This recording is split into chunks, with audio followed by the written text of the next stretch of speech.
আমি আমার সংসার জীবন গোছানো শেষ, আমি এবং আমার মিসেস সহ বাকি জীবন আরামের সাথে দেশ বিদেশ যদি ঘুরেও বেড়াই, আল্লাহ বিল্লাহ করে বাকি জীবন কাটিয়ে দিই, আমার কোনো টেনশন নাই, কারণ আমার সংসারের সব সেট আপ করা শেষ।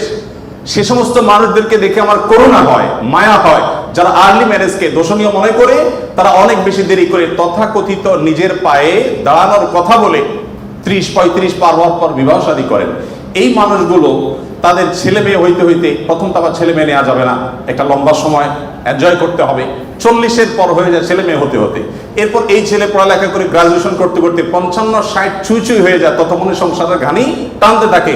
আল্লাহ না করুন ছেলেটা যদি অমানুষ হয়, এই বেচারা বৃদ্ধ বয়সে আর যাওয়ার কোনো উপায় নাই। আবার সন্তান তো একটা বা দুইটা বেশি নেওয়া যাবে না, তাহলে তার দুঃখের কোনো শেষ আছে? আর আমার সবকিছু কমপ্লিট। এখন ছেলে মেয়ে যদি বেশি বেতাল হয়, বেলাইন হয়, সোজা কানটা বলে দিয়ে দরজা দেখা দিতে কোনো অসুবিধা নাই, কারণ আমার সেকেন্ড থার্ড ফোর্থ অপশন আছে, অনেকগুলো সন্তান আছে।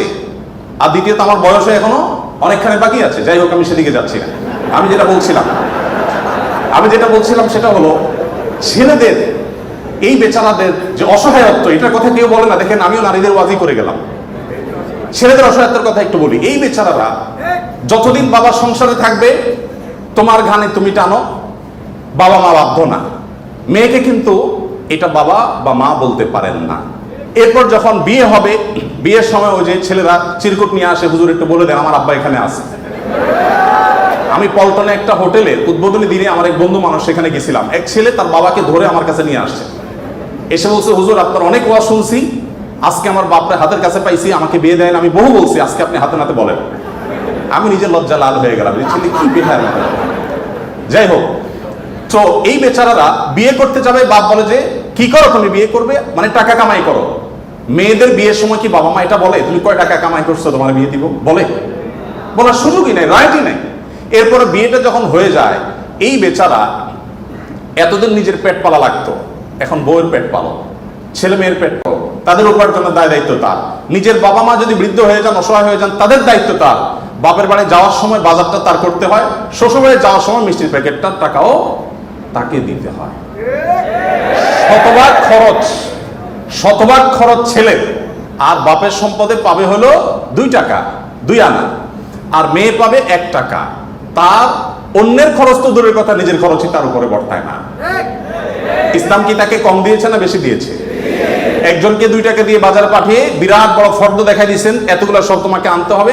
আরেকজনকে 1 টাকা দিয়ে বললেন যে তুমি শুধুমাত্র এই টাকা দিয়া যা খুশি তা করতে পারো।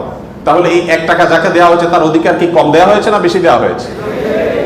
আল্লাহর সাথে পাল্লা দিলে গোল্লা যাওয়া ছাড়া কোনো উপায় থাকে না। যারা নিজের বিবেক দিয়ে আল্লাহ সুবহানাহু ওয়া তাআলার বিচারকে, বিশ্লেষণকে বিচার করতে চায়, তারা আল্লাহর উপরে যে খোদার উপরে খোদাগিরি বলে যে সে মূর্খতা ছাড়া কিছুই করছে না। আমি শ্রদ্ধা রেখে তাদের প্রতি বলতে বাধ্য হলাম। যাই হোক, আমি যেটা বলছিলাম যে নবী সাল্লাল্লাহু আলাইহি ওয়াসাল্লাম মেয়েদের সম্পর্কে এত কথা বলেছেন, দেখুন যে মা হিসাবে মেয়েদের মর্যাদা এত বেশি। ইমাম মালিক রাহমাতুল্লাহ আলাইহি একটি চমৎকার কথা বলেছেন। তিনি বলেছেন যে আল আম্বিয়া আবুল বানাত, আপনারা অবাক হবেন, যত নবী রাসূল পৃথিবীতে এসেছেন বেশিরভাগ নবী রাসূলদেরকে আল্লাহ তাআলা ছেলে সন্তান না দিয়ে মেয়ে সন্তান দিয়েছেন।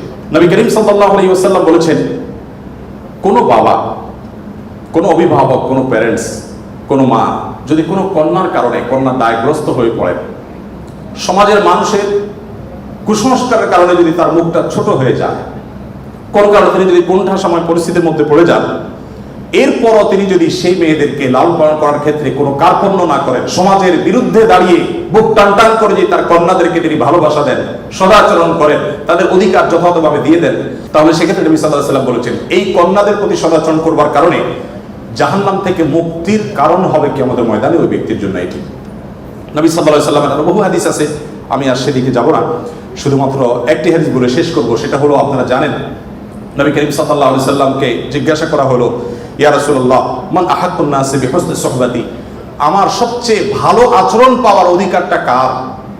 নবীজি সাল্লাল্লাহু আলাইহি ওয়াসাল্লাম বলেছেন উম্মাক, তুমি সবচেয়ে ভালো আচরণ করবে তোমার মায়ের। এরপর জিজ্ঞাসা করা হলো, হে আল্লাহর রাসূল তারপর? আপনারা জানেন হাদিসটি খুবই প্রসিদ্ধ হাদিস। তিনি বলেছেন তারপর তোমার মায়ের। জিজ্ঞাসা করা হলো তারপর, এরপর বললেন তারপরে তোমার মায়ের।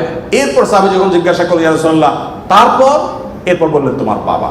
আপনারা অনেকে শুনেছেন ডক্টর জাকির নায়েক, তিনি এই হাদিস প্রসঙ্গে বলেছেন আল্লাহ নবী সাল্লাল্লাহু আলাইহি ওয়াসাল্লাম গোল্ড মেডেলটাও দিলেন মাকে, তারপর সিলভার মেডেলটাও দিলেন মাকে, ব্রোঞ্জটাও দিলেন মাকে, বাবাকে দিলেন একটা সান্ত্বনা পুরস্কার।